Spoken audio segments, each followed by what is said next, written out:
कहा था नहीं दे।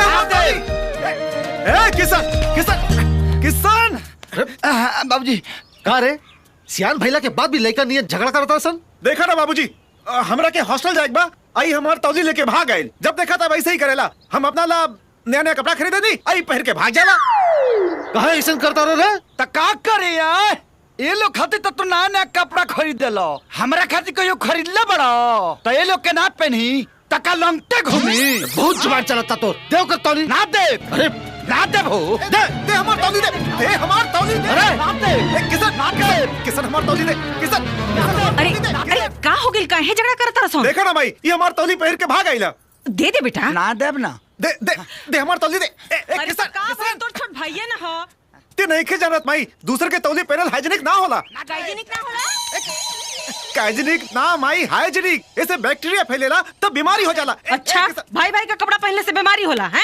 भाई भाई का खून अलग होला का? हाँ कपड़ा तो कपड़ा, भाई भाई के खून भी अलग होला। भाई भाई का खून अलग होला? भाई तो भाई, माँ बाप बेटा के भी खून अलग होला। अब देख हमार खून है ए पॉजिटिव, एक गधा के खून है ए नेगेटिव, अब भैया के खून बी नेगेटिव, अब बाबूजी के खून ए बी नेगेटिव है। इनका के डॉक्टरी बाद में सिखाइए, हमरा ऑफिस जाके देर होता तोरा का हॉस्टल छोड़ी के नहीं बता पहले। देखा ना भैया हमार तौली नहीं की देत। किसान तौली दे कर। ना देब हो। हमार तौली दे किसान किसान दे हमार तौली दे भैया कहा तने हम नीचे ना के पहन ले। हम नहीं की जानत हमार तौली भैया नु दे। नहीं के पहन ले।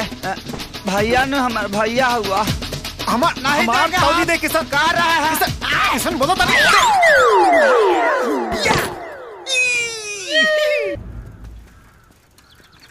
कहा जाता रे? कॉलेज जाता नहीं। का कॉलेज जाता नहीं? जब देखा पान दुकान वाला क्या खड़ा रहला है? अरे पढ़ाई लिखाई छोड़ और हमरा संगे खेत में काम कर, बहुत काम बा खेत में। हाँ वो खेत में काम। तू तो बहुत बड़ा लाट साहब बनबे ना रे, हर साल फेल होला। चल चुपचाप खेत में। बाबूजी अब की पास होके दिखाई, तू देख लिया। एगो बात बतावा, कि तू रोज का हमारे के कहला खेत में काम करे के हो? हाँ एगो हमार बात गांठ मान लो, हम कहियो जीवन में खेत में काम ना करब। ते तो बहुत बड़ा कलेक्टर बनबे ना रे, तेज लड़का हफ्ते में चिना जाला। आज बहुत बढ़िया हक के आयल बानी। अरे ए राम के भाई, हाँ? ई जरा किसनवा के जेब वेब चेक कइल करा, ई गुटका सुटका तो नहीं के खात? आ गइल ससुरा सनी के 7.5।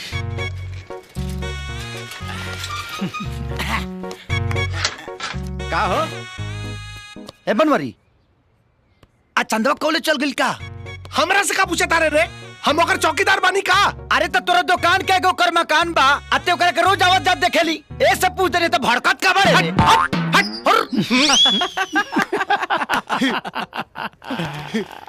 ए झगरू, ए बुधौन, एगो बात बताई। बोला। चंदवा कॉलेज नहीं के गइल। तोरा कैसे मालूम बा?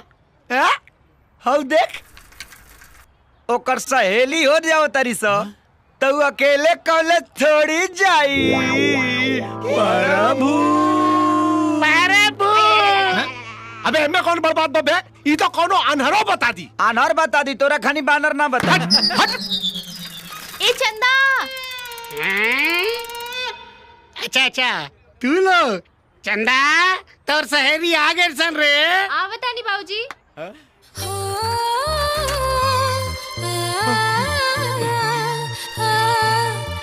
हेलो चंदा, काल बा।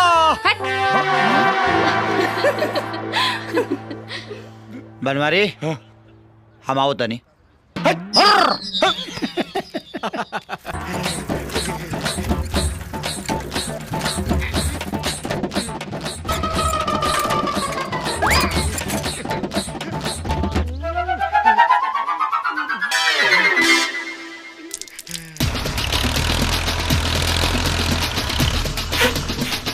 अरे जोखना, ये साइकिल कौना के हारे? अरे जोखना, ई साइकिल हमार है रे। ए जोखना, जौना के भी हो, जल्दी हटावे के बोल। अरे जोखना, जब तक हमारा पूरा पेशाब ना हो जाए ई साइकिल ना हटी रे। अरे जोखना, कितना देर लगी रे? इतना देर में तो 10 काटा खेत बांट गए रहे। अरे जल्दी हटावे के बोल, ना तो ठोक दे। अरे जोखना, ई रोडवा कोनो के बाप के ना, जब हमार मर्जी करी तब हटाई रे। ई बात बा। हैं? अच्छा तो देख हम का करता नहीं, ये देख।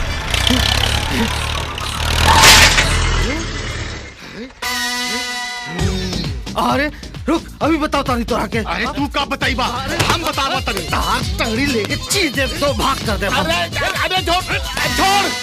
अरे यार तू लोग जब भी मिलेला लड़े लगेला।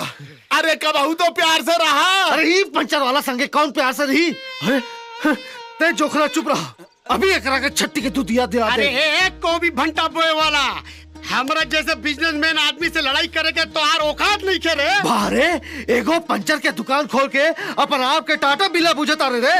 अरे का बात तोरा लगे एगो बेटी ऊ तोरा के एक दिन छोड़ के चल जाए। अरे हमरा के देख, हमरा के अरे 3 लड़का के बाप बनी, 3 लड़का के का हट आइल बड़े।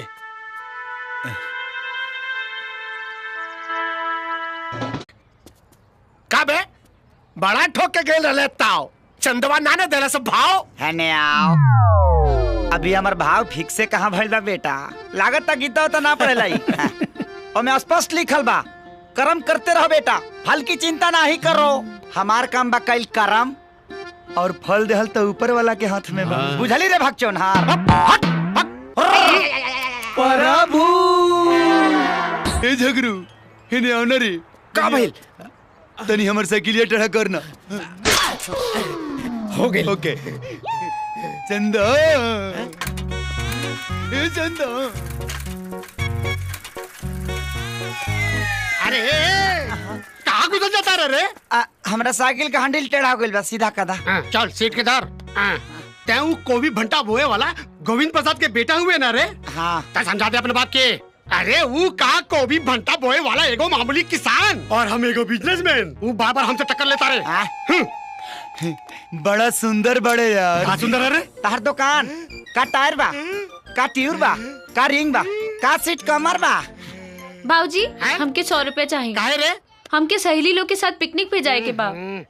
तू जा काली ले लिया। तू काल काल बोल के टरका दिला। हमार सहेली लोग आवता लोग, हमके अभी चाहिए। इला चल जा। हाय हाय का ये स्टाइल बा। लेकर स्टाइल रे? तारा मोच के का मोच बता। हाँ हाँ तनी चंदा से पूछा ना वो कहाँ जाती है। हाँ बेटी चंदा। हाँ बाबूजी। अरे पिकनिक में कहाँ जाता रू बेटी? नदी किनारे। नदी किनारे जाती है।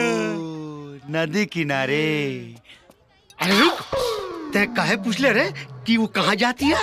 तुहार बेटी चंदा ही है और जवान हो गई बिया, तो तुहार जानल जरूरी बना कि वो कहाँ होती है, कहाँ जाती है। सही बात बा। ये बात बा।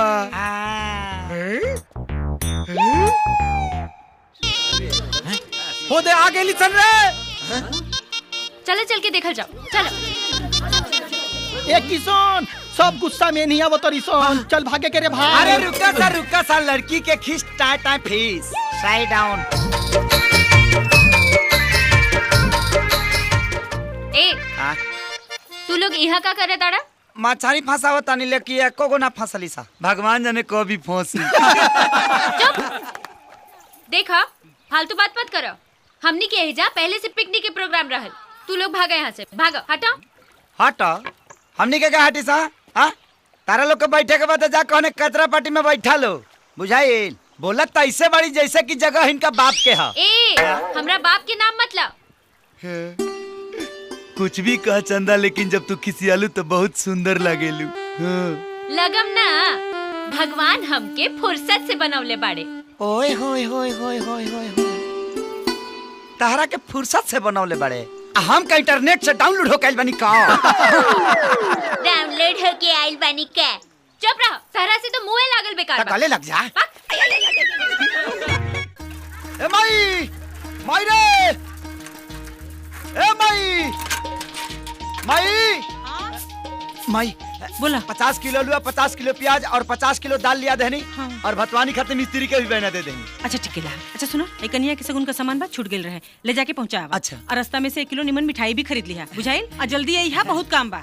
या काम बन गई। कैसे? यही बहाने भौजियों के देख ले जाई। प्रभु चला सा सामान उठाओ सब। ए भाई यही ड्रेस में जाइबा, तनी बढ़िया पहन के आवा ए भौजी के देवर। आप देख हमार तेवर। अरे तनी बढ़िया पहन के यह ससुराल वाले बहुत धनिक बाटे सन, कहीं नाक ना कट जा। का भाई अब तो हमें ही कपड़ा बजाई। काहे? हम जाई का है हम जाइब सामान उठाओ। रेडी। ओके चल चल। मालकिन मालकिन ये लोग पायल दीदी के ससुराल से आइल बा लोग। हाँ आओ बेटा आओ बैठो आओ प्रणाम माँ जी। खुश रहो बैठो। बेटा तुम्हारा नाम क्या है? जी हम राम भैया के सबसे छोट भाई हैं। हमारा नाम किशन है, झागर है, बुधना है। अच्छा हम लोग साथ में पढ़ते हैं, परीक्षा भी देते हैं और हर साल फर्स्ट आते हैं माँ पीछे जी। से और इस साल भी घिंच घाच के फर्स्ट लाइए देंगे माँ जी। पढ़ाई का बहुत लोड है, दिमाग में दर्द हो गया है, ललटेन जड़ा के पढ़ते भी हैं माँ जी। टाइम बिल्कुल नहीं है माँ जी। लेकिन माई बोली ना ऐसा गुन का सामान छूट गया था तिलकवा के दिन, तो इसको पहुँचाओ। तो हम सोचे कि चलो भाई टाइम निकाल के चलते हैं और हम आए हैं लेकर, और इसी बहाने भौजी को थोड़ा देखियो लेंगे ना। ठीक है गोवर्धन जी ये मालकिन। शगुन का सामान है, इसे अंदर ले जाकर रख दो संभाल के। ठीक बा। अरे ये कचरा लेके कहाँ जा रहे हो? रखो यहाँ पे। दिखाओ क्या है इसमें। बहू ये शगुन का सामान है, इसे अंदर ले जाकर देखो। इसमें देखना क्या है माँ जी? सड़ा हुआ मेकअप का सामान ही तो है, कोई खजाना थोड़ी ना है। चल रहा है। नाश्ता तो करके जाओ बेटा। माँ जी अब राउंड नाश्ता वही दिन करब जहिया बारात लेके आई। ऐसे कैसे जा रहे हो? अपनी भाभी से तो मिल लो। अब भाभियो सोह दिने मिलब जहिया बारात लेके आई, और ऐसे भी उकरा मुंह में कोनो खजाना नहीं खेला।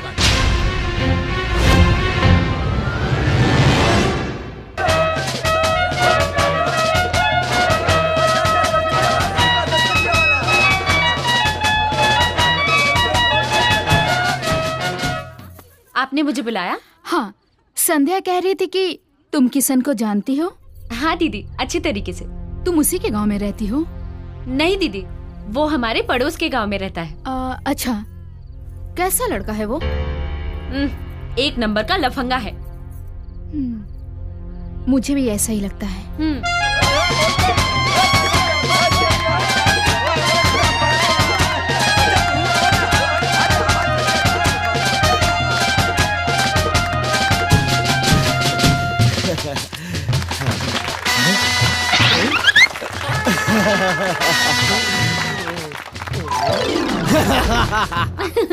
चंद आज बड़ा खुश नजर आओ तरू, का बात बा? लागत कि आज तोहरे बिया होता।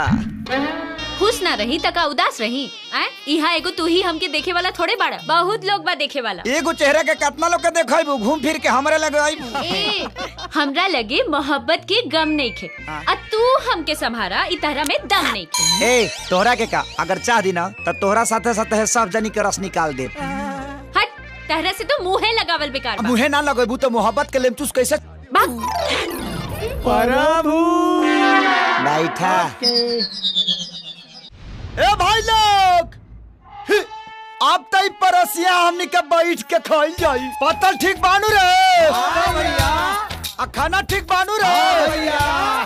आ खियावेली ठीक बाड़ी नु? हाँ भैया। काहे भौजिया बनानू लड़ाबू? प्रभु ई खाना खियावतिया कि ईटा से कपार फोड़तिया रे?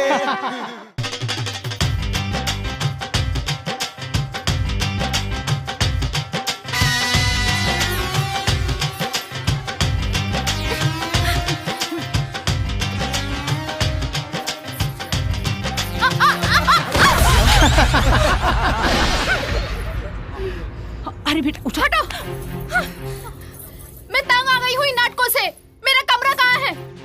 बताइए। पायल पायल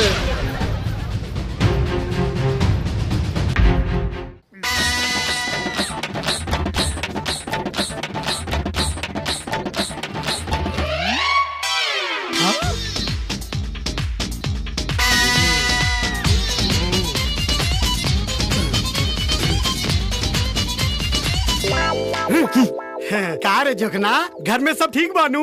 ठीक बा। हैं सुननी हाँ नया पतो आइल बाड़ी, घर में सब ठीक बानू? का बात करता रहो, काहे ना ठीक रही? अरे हमार पतो तो लाखों में एक भी है, लाखों में। अरे ना ना, हमारा गांव में एक आदमी करोड़ों में पतो ले आइल बाड़े। मर्सिडीज में सर दे आई और स्कूटर में फर दे चल गई। अरे ये केकरा के सुनाता रे? अरे सुनावे के का बारे झंटा, समझदार खातिर इशारा काफी होला। कार जोगना हम ठीक कहता नहीं ना। अरे चुप रहो पोखरा। अब देख लड़कन के कमाई खातिर बाहर जाके पड़ी की ना। अब एकर मतलब ही तो ना होला कि लड़का अपना माई बाप के भुला जाइए सन। अब घटिया आदमी के घटिया सोच कार है जोखना। अरे जाना भोई भोई करे आइल बड़ा तो भोई भोई करा। अरे हमार माथा काहे खराब कइले बड़ा? अरे हम तोरा के बाद में देख ले रे। अरे तू हमारा का देख रे? हम इधर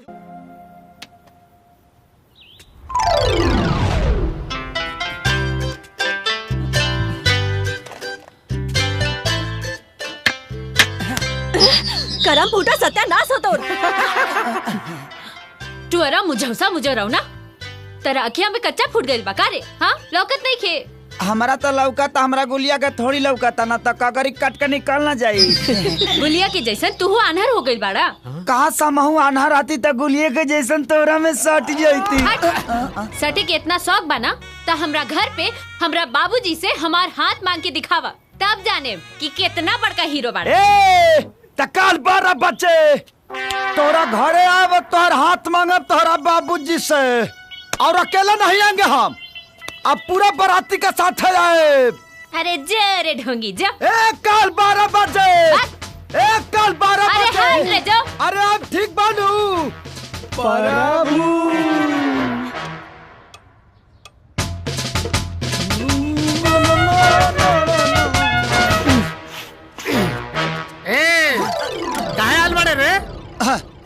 मांगे आयल बनी। क्या मांगे आयल वाले? पहले ही बताओ जो मांगे तो दे देबो। अरे पहले तू ये बताओ कि का मांगे आयल वाले रे? अगर बता देब ना तो तोरा बुखार लग जाई, तर फड़ा के हिच गिर जाइबो। बताए क्या बात बता ना, तो भाग यहाँ से। मांगी देबो सही में। अरे पहले ही बता ना का मांगे आयल वाले रे? हम तो चंदा मांगे आयल बनी। चंदा मांगे? हट। अरे तो इतना हिम्मत है हमरा से हमार बेटी के मांगे आयल वाले? अरे ना मार दे, हम तो दुर्गा पूजा के चंदा मांगे आयल बनी।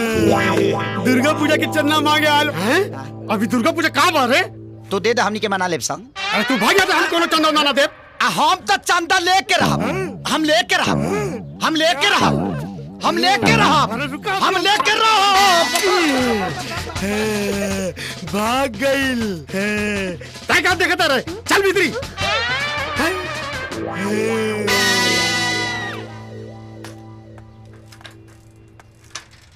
अरे रुका देता नहीं, फ्री में पान खा।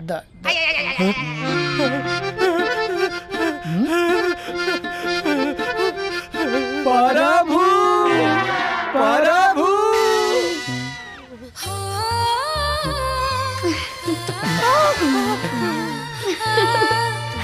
अरे यार हमरा तो विश्वास ही नहीं के होत।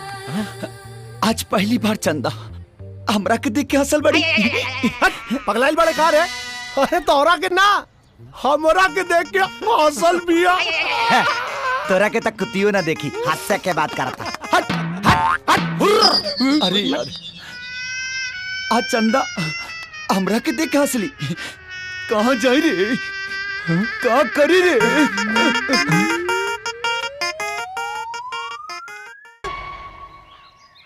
अरे सुनो तारू हो काजी?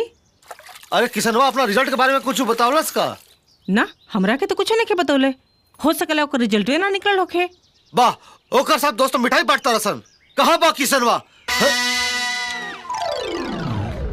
का रे तोहार रिजल्ट निकल गइल? हाँ निकल गइल। का भइल? का होई फेर फेल हो गए नी। अब देखा तारू फेल हो गइल और फोफिया खाता। तो का करिया? फेल हो गई तो खैला पिला मारी का? पूछला तो बता देनी। हाँ को बड़े हमार लठिया।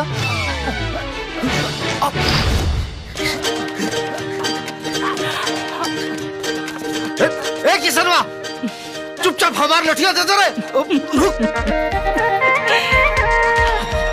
आज बताओ तनी तोरा के हमने के फेल भेले के रिकॉर्ड तो बनिए गइल हो जा। किसनवा बार बार फेल होला तब तोरा शर्म ना आवेला। अब तोर पढ़ाई लिखाई छोड़ा के तोरा से खेते जुतवाई। जब कह रहा है कि खेत में काम नहीं करेंगे तो नहीं करेंगे। अच्छा ले भाजी देखिए, हमको घर में ले जाके खूब मारिए ना, लेकिन के सामने मत मारिए। अरे करिए के देखे के चक्कर में तब फेल हो जाले रे। हम कह रहे हैं कि महिलाओं के सामने मत मारिए, हमारा भी प्रतिष्ठा है। अरे बाहर है तो प्रतिष्ठा कह रहे हैं ना। बाबूजी, बाबूजी हम पास हो गए नहीं बाबूजी, पूरा कॉलेज में फर्स्ट आइल बानी बाबूजी। वाह देख, ये फर्स्ट आइल बा आता फेल हो जाले। तो कहे नहीं फेल होंगे हम, हमारे ऊपर सब लड़की समाज का लोड है, इनके ऊपर कल्ची का लोड है। बारे बहुत तू मुख्यमंत्री के इलेक्शन लड़ता रहे ना रे। ए बाबूजी माई। अरे कहे इतना चिल्लाता रहे रे? का भाई? हाई देखा, सोहन भैया के पार्सल आइल बा। पार्सल। अरे तो देखत का बाड़े, खोल जल्दी खोल। खोला तानी ना। खोलना था। अरे एमे तो चिट्ठियों बा। पढ़ ना बेटा, पढ़ का लिखल बा। पूजनीय बाबूजी प्रणाम। माई के चरण छू के प्रणाम। खुश रहा सोहन भैया। वो खुश रहा। और किशन के प्यार। बाबूजी के मालूम कि हम यहाँ बढ़िया से सेटल हो गइल बानी, पेइंग गेस्ट में कमरा भी मिल गइल बा। बाबूजी तोरा खातिर एगो इम्पोर्टेंट ठीक से पढ़ रहे। कहता नहीं है जी, काहे मारा तारा दिमाग बढ़ के होला जी। इम्पोर्टेड बंडी भेजा तानी।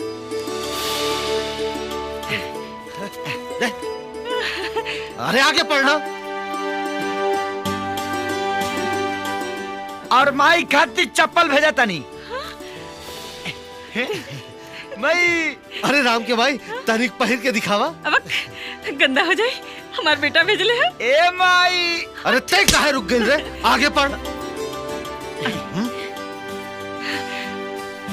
बाबूजी प्रणाम। माई प्रणाम। अरे फिर वही जैसे पढ़ता रहे। अरे आगे पढ़ो। हाँ। और किशन के नया नया कपड़ा पहने के बहुत शौक। अरे यही से कहता नहीं कि ठीक से पढ़ाई लिखाई कर। ठीक से पढ़। शौक है ना, शौक बा, यही से ओकरा खातिर नया शर्ट और टोपी भेजा तानी। रुक, पहले पढ़, आगे पढ़। बाकी सब ठीक बा, हम एकदम कुशल से बानी।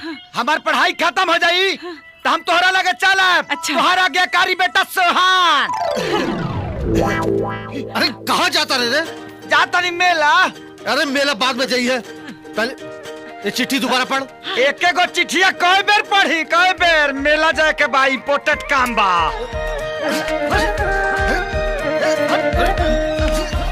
बहुत बदमाश लड़का है। ए चंदा, सलमान के फोटो लेला। अरे हट, हमके तो अजय देवगन पसंद बा। भैया एगो अजय देवगन के फोटो दाता। ई चंदा, एगो हमरो फोटो लेला। का हम अजय देवगन से कम थोड़ी बनी। ईला आ गईले जोकर जैसन कपड़ा पहन के अपना आपके अजय देवगन समझता रे। अरे एक बार आजमा के ता देखा, अजय देवगन के बुला जेबू। छोड़ हमारा हाथ। एक बार धैले। हमारा हाथ छोड़। पहली बार धैले बनी, धैले रह। चुपचाप छोड़ दे। ए चंदा, बहुत हंसी मजाक हो गई। अब हम तोरा से बहुत बहुत बहुत इम्पोर्टेंट बात कराइल बानी। हम भगवान के साक्षी मान के कहा तानी कि हम तोरा से बेइंतहा मोहब्बत करीले। उठ, हमहू तरह से एगो सच सच बात कर देता नहीं। हंसी मजाक जब ले रहे तब ले ठीक रहे, ओकरा से आगे बढ़े की कोशिश मत करो। जाने तड़ा हमार पसंद का बा? हमार पसंद बा मोटर गाड़ी में घूमे वाला, अंग्रेजी बोले वाला जीवन साथी। अते ते बाड़े देहाती गवार लेगा। हमार सपना देखल छोड़ दा, तो हार हमार मिलन कबो नहीं किए हो सकत।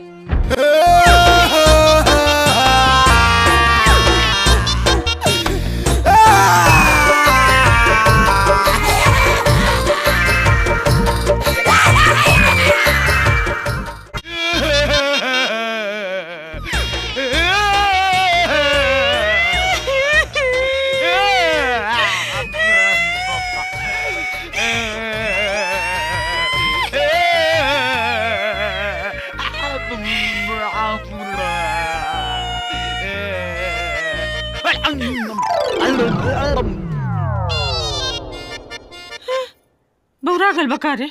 का हो बनवारी भाई, आज तो कमाल हो गई यार।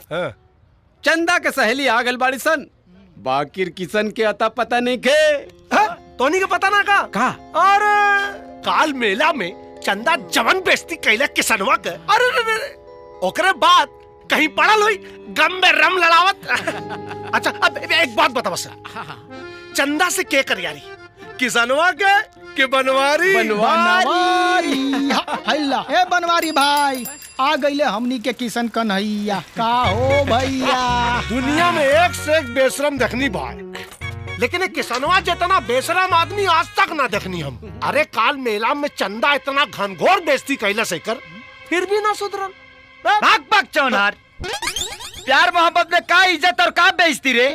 सब जायज बा, उम्मीद पर पूरा दुनिया कायम बा बेटा।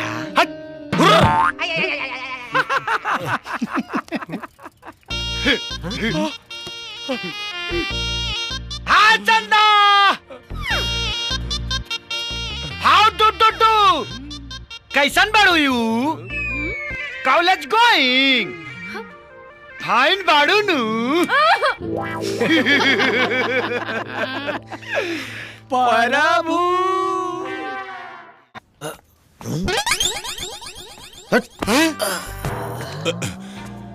तोहार बेटी कैसन बिया? इलाज चला था। तोहार बेटा कैसन बा? इलाज चला था। सारा गांव में हल्ला हो गइल बारे कि किसन तोहार बेटी के चक्कर चला था। ई सुन के सारा बाराती भाग गेलन सन। चंदा के बाबूजी, चंदा के होश आ गइल बा। हाँ।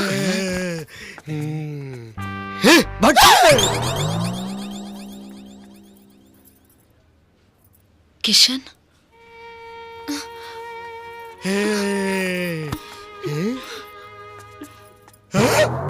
अरे हेने उन्हें कहा देखा तारू? सूझ जा बेटी, सूझ जा। अरे सूझ जाना।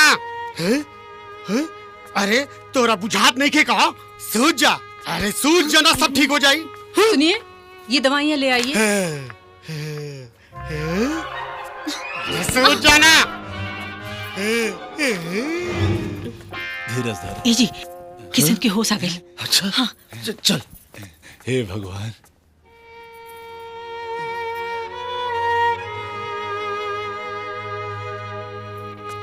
अरे अरे बेटा, ज्यादा उछल कूद मत कर बेटा, सूझ जा। आराम कर बेटा, सूझ जा। अरे सुधत काहे नहीं खेरे? अरे रुआ काहे डांटता नहीं हमरा लड़का के? अरे डांटी ना तो का करी? देखत नहीं खू, एक तो चोट लागल बा और ऊपर से लड़की देखा था। पेट में लगल बा, आँख में थोड़ी लगल बा। अरे आँख बंद कर, दोनों आँख बंद कर। आँख खोल बेटा, दोनों आँख खोल। का करता नहीं रुआ? इतना सुंदर लड़की बिया, जात बिरादरी का बिया, देखी ना तो का करी? अरे तय का सुने तारे रे? तो का करी? हमरा लग बात होता तो सुत। अरे तू ही सुता। अरे सुता।